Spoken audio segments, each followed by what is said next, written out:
Alors je suis Gilles Lajoie, président du conseil académique de l'Université de La Réunion et professeur des universités en géographie. Et je suis absolument ravi que notre pôle recherche ait trouvé l'énergie pour organiser cette première manifestation du genre à La Réunion. Comme vous le voyez, le public est venu nombreux et c'est vraiment la fête des chercheurs, une ouverture du monde de la recherche sur la société civile.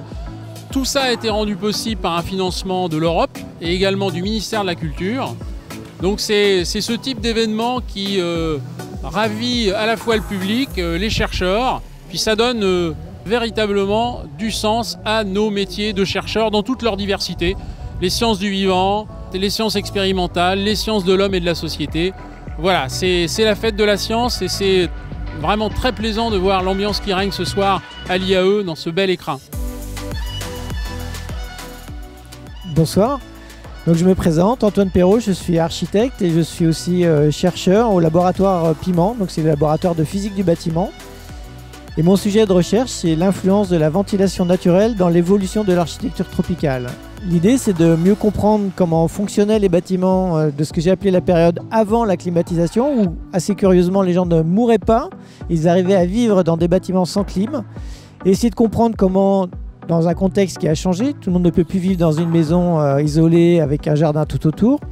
Est-ce qu'on peut transposer ce modèle qui fonctionnait dans notre ville d'aujourd'hui, à savoir avec des bâtiments ce qu'on appelle bioclimatiques, qui reproduisent des concepts de la maison traditionnelle, mais en les adaptant à une échelle qui soit compatible avec le contexte d'aujourd'hui, le contexte économique, le contexte urbain, etc.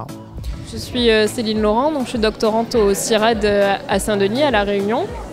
Et je travaille en fait sur les interactions entre les plantes et les vers de terre dans des sols agricoles et plus particulièrement sur la disponibilité du cuivre et du zinc, donc les formes qu'on peut retrouver dans ces sols et les concentrations après qu'on peut retrouver dans les organismes.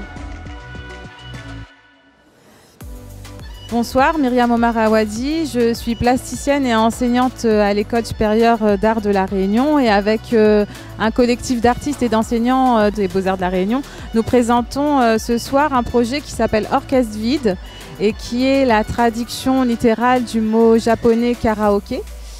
Et l'idée, c'est de reprendre en fait des conférences, des interviews de philosophes, de scientifiques, d'artistes, d'écrivains que nous mettons en fait en karaoké.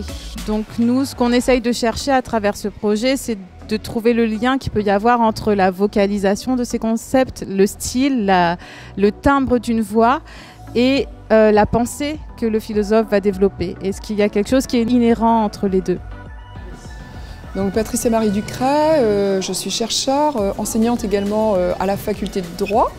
Et donc j'ai trouvé que cette idée de nuit de la recherche, c'était un bon moyen, particulièrement pour les jeunes et les moins jeunes, de faire connaître finalement les recherches que nous entreprenons. Surtout dans mon domaine, je suis donc historienne du droit, ça n'est pas évidemment de la recherche qui intéresse l'entreprise, mais ça permet aussi aux gens qui ne connaissent pas notre domaine de recherche d'être un peu plus éclairés et peut-être d'inciter les jeunes à poursuivre sur ce chemin. Alors moi je suis Camille Paquet, je suis doctorante en géologie, donc c'est au laboratoire LGSR.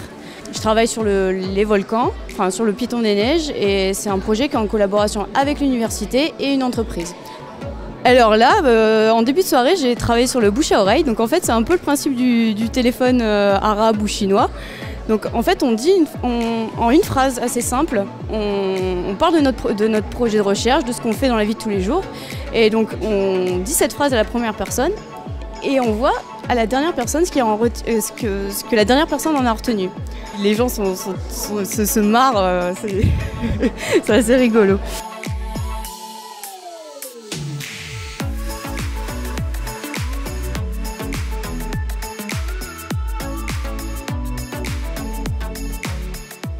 Georges Dalleux, donc je suis professeur de biomécanique et vice-président en charge de la recherche et de la valorisation à l'Université de La Réunion.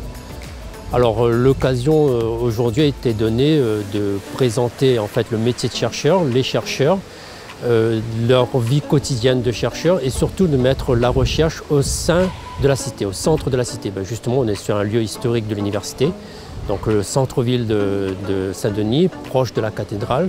C'était pour nous vraiment d'accueillir un public assez large, leur faire vivre notre quotidien, leur expliquer nos ambitions pour la recherche, leur expliquer également que la recherche est toujours en lien avec la société, que ce que nous faisons peut avoir un impact pour la société. Donc tout ce travail, on l'a fait vraiment avec un très grand plaisir et je pense que ça s'est vraiment vu ce soir. Ça a été vraiment un exercice un peu particulier pour nous. C'est vraiment la première fois qu'une université ultramarine participe à ce genre d'activité. Donc c'était un très grand plaisir d'accueillir ce public et j'espère que la fête continuera encore chaque année.